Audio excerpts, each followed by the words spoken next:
population of about 1 million people, and it was the 8th largest city in the Turkish Republic, with a larger population than cities like Venice, Marseille, Las Vegas, and Washington, D.C.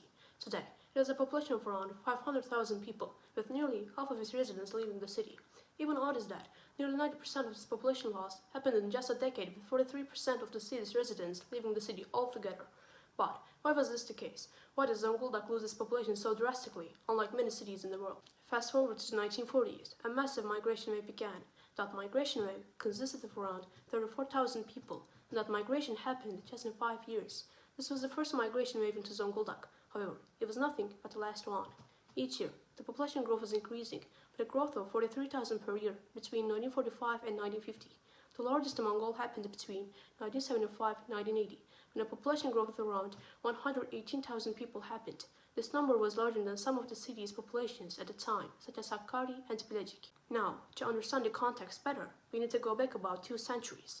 In 1829, Zonguldak was a part of the Kastamonu province of the Ottoman Empire and was not even a sanjak at that time. In 1829, a resident of this province called Uzun Mehmet discovered the first coal sample in the region and was awarded 50 gold coins from Sultan Mahmud II. This is accepted as the first discovery of coal in the region, and coal was soon going to be the deciding force of the fate of Zonguldak. All of a sudden, this city started to gain momentum. Its influence over the trade in the Black Sea increased, and the city became one of the most populated and one of the most immigration-receiving cities of the Turkish Republic. The only city that profited from the trade in Zonguldak is not Zonguldak. Another city that grew at a fast pace is Karabük. In the past, Karabük used to be a neighborhood with 13 houses in it that was a part of the Safranbolu district of Zonguldak. The growth of the city was simply because of an iron and steel factory built, since the region was so close to coal deposits, and it was a part of the railroad between Zonguldak and Ankara. In 1990, the city reached a population of around 1,073,000 people. This number was considered to be an extremely high population in Turkey, and it became the 8th largest city in the Turkish Republic. The city lost a population of around 400,000 in just 10 years, according to the statistics, but the main reason behind this was the breakaway of the Bartın province in 1991 and the Karabük province in 1995. However, in the following decades, the population of Zonguldak did not grow, but slowly lost its population.